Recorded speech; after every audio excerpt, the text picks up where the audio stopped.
আল্লাহর হাবিব নামাজে সিজদারত অবস্থায় আবু জাহেল বলল, কে আসো? মুহাম্মাদের গর্দান মুবারকে এনে ময়লা রেখে দিবা। উকবা ইবনে আবি মুঈত দাঁড়িয়েছে, লিডার আমি পারবো। ইসলামের বিরুদ্ধে আচরণ করবে, উকবা দাঁড়ায় গেছে, আমি করব। গিয়েছে, উটের নাড়ি ভরিয়ে এনে রাসূলুল্লাহ সাল্লাল্লাহু আলাইহি ওয়াসাল্লামের গর্দান মুবারকে রেখে দিয়েছে। রাসূল নামাজে, রাসূল সিজদায়। বন্ধুগণ আমার, নবী কন্যা জান্নাতের সর্দারনি হযরত ফাতিমা দূর থেকে যখন দেখলেন পিতার এমন অবস্থা, দৌড়ে এসেছেন, গর্দান মুবারক থেকে ময়লাগুলো সরিয়ে দিয়েছেন। আল্লাহর হাবিব মাথা মুবারক উঠিয়েছেন। আল্লাহর হাবিব মাথা মুবারক ওঠানোর পর একবার না, দুইবার না, তিনবার আল্লাহর দুশমনদের বিরুদ্ধে আল্লাহর কাছে অভিযোগ দায়ের করেছেন। ইসলামের বিরুদ্ধে আচরণ করলে, হক্কানি আলেমদের বিরুদ্ধে আচরণ করলে তাদের চোখের পানি যেদিন আরশে পৌঁছে যাবে, ক্ষমতায় আর টিকে থাকা সম্ভব হবে না। এটা মনে রাখবেন। হক্কানি আলেমদেরকে কষ্ট না দিই, কারণ নবীর ওয়ারিস তারা, সমস্ত নবী রাসূলের ওয়ারিস, একজন নবী রাসূলের না, সমস্ত নবী রাসূলের। নবীজি যাদের বিরুদ্ধে অভিশাপ দিয়েছেন, এদের একজনেরও মৃত্যু ইজ্জতের হয় নাই, লাঞ্ছনার, অপমানের, অপদস্থতার হয়েছে। আমার ভাইরা, বিগত 16 বছরে 10 বছর, 12 বছর, 13 বছর, 14 বছর, 15 বছর এক একজন আলেম জেল কেটেছেন। মৃত্যু কোন অবস্থায় হবে এটা দেখার জন্য তারা অপেক্ষমান। ইজ্জতের মৃত্যু আল্লাহর নবীর ওয়ারিসদেরকে কষ্ট দিয়া, ইসলামকে বিকৃত করে, ইসলামকে লাঞ্ছিত করে কোনোদিন হতে পারে না। এটা ভালো করে মনে রাখবেন। ইসলামকে সম্মান করুন, কোরআনকে সম্মান করুন, ধর্মকে সম্মান করুন। কোন ধর্মকে অপমান করার কোন অধিকার আপনাকে কেউ দেয় নাই, কোন ধর্মকে না। শুধু যে ইসলাম তার, আল্লাহ ইসলাম এবং মুসলমানদেরকে অন্য কোন ধর্মকে অপমান করার অধিকার দেন নাই, কোথাও দেন নাই। ইসলাম এত সুন্দর, সুবহানাল্লাহ। মায়ামি সিটির একজন মেয়র ছিলেন, আমেরিকার সাবেক মেয়র। আমাদের এক বড় ভাই নজরুল ভাই, রেকর্ড হচ্ছে, তিনি শুনতে পারেন। তার সাথে তিনি বাংলাদেশে এসেছিলেন, এক্স মেয়র। তিনি আবার ফিফার মেম্বারও বটে, ফুটবল বিশ্বকাপের যারা অ্যারেঞ্জ করে সেই কমিটির একজন মেম্বার। কাতারে গিয়েছেন, ইসলামের সৌন্দর্য দেখেছেন, মুসলমানদের সৌন্দর্য আদর্শ দেখেছেন। আমেরিকাতে গিয়ে বলছেন যে ইসলাম এত সুন্দর, কেউ যদি মানে কখনো বিপদে যাবে। একজন অমুসলিমের ইসলাম সম্পর্কে বক্তব্য চিন্তা করা যায়? আর আমরা মুসলমান হয়ে ইসলামকে পদদলিত করছি, লাঞ্ছিত করছি, ছেড়ে দিচ্ছি, সন্তানকে ইসলাম বিরোধী দাঁড় করাচ্ছি, পরিবারকে ইসলামের বিরুদ্ধে দাঁড় করাচ্ছি। এই জন্য ইসলামকে ভালোবাসি, কোরআনকে ভালোবাসি, আল্লাহকে ভালোবাসি। আমার ভাইয়েরা, আল্লাহর হাবিবকে নামাজে কষ্ট দেওয়া হয়েছে, নামাজের বাহিরে কষ্ট দেওয়া হয়েছে, দাওয়াত দেওয়ার কারণে কষ্ট দেওয়া হয়েছে। আল্লাহর হাবিব এক মুহূর্তের জন্য কালেমাকে বাতিলের কাছে বন্ধক রাখেন নাই। এই জন্য আমার আল্লাহ কোরআনে কারিমে বলেন, فَأَمَّا الَّذِينَ آمَنُوا بِاللَّهِ وَاعْتَصَمُوا بِهِ فسيدخلهم في رحمة منه وفضل ويهديهم إليه صراطا مستقيما। ঈমানের উপর যারা অবিচল থাকবে, লা ইলাহা ইল্লাল্লাহর উপর যারা অবিচল থাকবে, আমার আল্লাহ রাব্বুল আলামিন বলেন তাদেরকে অবশ্যই অবশ্যই অচিরেই আল্লাহর দয়া এবং অনুগ্রহে প্রবেশ করাবেন। অর্থ, সম্পদ, ক্ষমতা, চার, এর কোনটা যেন আপনাকে আমাকে ঈমান থেকে দূরে সরিয়ে না দিতে পারে। ঈমানের উপর যেন অবিচল থাকতে পারে। সাইয়্যিদুনা হযরত বিলাল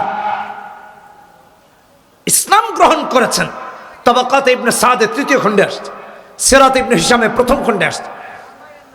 ইসলাম গ্রহণ করার অপরাধে কি নির্যাতনটা তার উপর হয় নাই চিন্তা করেন। কি জুলুম হয়েছে। উমাইয়া ইবনে খালফের দাস ছিলেন হযরত বিলাল। লা ইলাহা ইল্লাল্লাহ পড়েছেন, জুলুম শুরু, অত্যাচার শুরু, নির্যাতন শুরু। নির্যাতন করতে করতে করতে করতে হযরত বিলালকে যখন ইসলাম থেকে দূরে সরিয়ে না নিতে পেরেছে, উলঙ্গ করে মরুভূমির উত্তপ্ত বালুতে হযরত বিলালকে শুয়ে রাখত। মরুভূমির উত্তপ্ত বালুতে হযরত বিলালকে বলা হতো, বিলাল ইসলাম ছেড়ে দাও, মুহাম্মাদের সঙ্গ ছেড়ে দাও, তোমাকে ছেড়ে দেওয়া হবে, আর জুলুম করা হবে না, তোমারে কিছু করা হবে না। হযরত বিলালকে যখন মরুভূমির উত্তপ্ত বালুতে উলঙ্গ করে শুইয়ে রাখা হতো আর নির্যাতন করা হতো, হযরত বিলাল বলতে থাকতেন, আহাদ আহাদ আহাদ, অর্থাৎ আল্লাহ ছাড়া আর কোন ইলাহ নাই, আল্লাহ ছাড়া আর কোন মাবুদ নাই, ইলাহ নাই। বিলাল বলতেন, তোমরা যদি আমাকে মারতে মারতে মেরে ফেলো, এক মুহূর্তের জন্য ইসলাম ছাড়া সম্ভব নয়, এক সেকেন্ডের জন্য ইসলাম ছাড়া সম্ভব নয়। কিভাবে ইসলাম ছাড়বে? এই জন্য দিনকে আঁকড়ে ধরা, কোরআনকে আঁকড়ে ধরা, ইসলামকে আঁকড়ে ধরা। 2 নাম্বার, আল্লাহর কাছে দোয়া করা, চাই নারী হোক চাই পুরুষ হোক, অহংকারী না হোক। ফেরাউন অহংকার করে বলেছিল, আনা রব্বুকুমুল আলা, সূরা নাজিআতে 24 নম্বর আয়াতে আল্লাহ কয়, তোর সময় শেষ। ধরেছেন, অধঃপতন হয়েছে। যারা মনে করবে এখন আর আমার প্রতিদ্বন্দ্বী কেউ নাই, আমার চেয়ে বড় কে, কিসের ইসলাম কিসের কি, তাদের সময় ফুরিয়ে এসেছে, এটাই লিখে রাখে, ওইটাই শেষ। ইসলামের সাথে টক্কর দিতে যায়েন না, আল্লাহর গোলামদেরকে কষ্ট দিয়েন না, আল্লাহর প্রিয় বান্দা বান্দীদেরকে কষ্ট দিয়েন না, তাহলে সব শেষ হয়ে যাবে। এজন্য আমার ভাইয়েরা, অহংকার না করা, আল্লাহর কাছে দোয়া করা। আল্লাহ রাব্বুল আলামিন কোরআনে হাকিমে বলেছেন, সূরা আল ইমরান 9 নম্বর পৃষ্ঠা 3 নম্বর পারা 8 নম্বর আয়াত, রব্বানা লা তুজিগ কুলুবানা বা'দা ইয হাদাইতানা ওয়া হাব লানা মিন লাদুনকা রাহমাতান ইন্নাকা আনতাল ওয়াহ্হাব। লা তুজিগ কুলুবানা বা'দা ইয হাদাইতানা, আল্লাহ হেদায়েত দেওয়ার পর গুনাহের কারণে, পাপের কারণে, ভুল ভ্রান্তির কারণে তুমি আমার অন্তরে বক্রতা সৃষ্টি করো না, এটা আল্লাহকে বলতে হবে। আল্লাহর হাবিব মুহাম্মদ সাল্লাল্লাহু আলাইহি ওয়াসাল্লাম আমার ভাইরা সব সময় দোয়া করতেন। তিরমিজির হাদিস 2290 নম্বর হাদিস, নবীজি দোয়া করতেন, ইয়া মুকাল্লিবাল কুলুব সাব্বিত কলবি আলা দীনিক। সব সময় দোয়া করেন যে আল্লাহ তোমার দ্বীনের উপর আমার দিলকে অটল রাখো, অবিচল রাখো, ইসলামের উপর অবিচল রাখো, কোরআনের উপর অবিচল রাখো।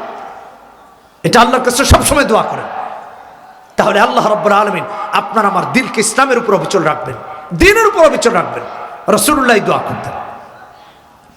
ভাইরা আমার, 3 নাম্বার, নেককার বন্ধু নির্বাচন করা। নেককার, পরহেজগার, দিনদার, আমানতদার। মদখোর, গাঁজাখোর, ইয়াবাখোর, ইসলাম বিদ্বেষী, কোরআন বিদ্বেষী না। নেককার বন্ধু বানান। কয়েকদিন আগে এক মসজিদে নামাজে ঢুকছি, গুলশান। 2 ছেলে, 6-7 বছর বয়স, চেয়ারম্যান সাহেব, একজন চিকন আরেকজন মোটা। চিকন বন্ধু মোটা বন্ধুকে বলছে, চল নামাজ পড়ে আসি। দৃশ্যটা আমাকে আশ্চর্য করেছে। এই ছেলে আসলে কি তারা নামাজে ডাকতেছে না অন্য কিছু, বয়সে তো অল্প। আমি তাদেরকে অনুসরণ শুরু করলাম। মসজিদে ঢুকে জুতা ডান দিকে এক বাক্সে রেখে খুঁজতেছিলাম। মাগরিব যেহেতু, মুসল্লি সবাই ঢুকতেছে, মাগরিব একটু মসজিদগুলোতে চাপ যায়। এক জায়গায় গিয়ে দাঁড়ালাম, দেখি আমার সামনেই তারা দাঁড়িয়েছে নামাজে। চিকন বন্ধু নামাজ শুরুর পর থেকেই তার উপর আক্রমণ শুরু, মনে হচ্ছে রাশিয়া আর ইউক্রেনের যুদ্ধ চলছে। একটু পরে কোনি দিয়ে ধাম করে মারতেছে, থাপ্পড় মারতেছে, চিমটি মারতেছে, পা দিয়ে লাথি মারতেছে। এরা এত ছোট, বালেগ নয়, সাবালেগ না, প্রাপ্তবয়স্ক নয়, তাই তার গুনাহ আমার আল্লাহ লিখেন না। ছোট মানুষ মসজিদে আসবে, আপনারা মারধর করেন না, উৎসাহ দিন, প্রয়োজনে চকলেট রাখেন, চুইংগাম রাখেন, যাতে করে সে গুনাহের কাজ শেখার আগে আল্লাহর ঘরের সাথে পরিচিত হয়ে যায়। উৎসাহ দিন, উদ্দীপনায় উজ্জীবিত করুন তাদেরকে। বাচ্চাদেরকে মারবেন না মসজিদে আসলে, বাচ্চা মানুষ অত দুষ্টামি করবে। রাসূলুল্লাহ সাল্লাল্লাহু আলাইহি ওয়াসাল্লামের সামনে বাচ্চারা গিয়ে দুষ্টামি করেছে, নবীজি মন খারাপ করেন নাই। আমি এই চিত্র দীর্ঘ সময় দেখলাম, নামাজের মাঝে ওরা দুষ্টামি করতেছে। দ্বিতীয় রাকাতে যখন গিয়েছে, মোটা বন্ধু তার মাঝে একটু ভার ভারতি আছে, সে নামাজে দাঁড়াই আছে, তারা ধাক্কা মারতেছে, তারা থাপ্পড় মারতেছে, তারা চিমটি মারতেছে, সে কিছুই করে না। শুধু মাঝখানে একবার বিরক্ত হয়ে কয়, তোরে যে একটা দিব না, এই একটাতেই সব ঠিক হয়ে গেছে। নামাজ শেষ হয়েছে, আমি ইচ্ছা করলাম তার সাথে কথা বলবো, যে কোনো কারণে সুযোগ হয় নাই। তার গার্ডিয়ান এসে পেছন থেকে ডেকে নিয়ে গেছে। কিন্তু আমার কথা এটা না, বন্ধু যদি নেককার হয়, একটা ছোট বাচ্চাও মসজিদে ডেকে নিয়ে যায়, ছোট্ট বাচ্চা। আর বন্ধু যদি বদকার হয়, ডেকে মদের আড্ডাখানায় নিয়ে যায়।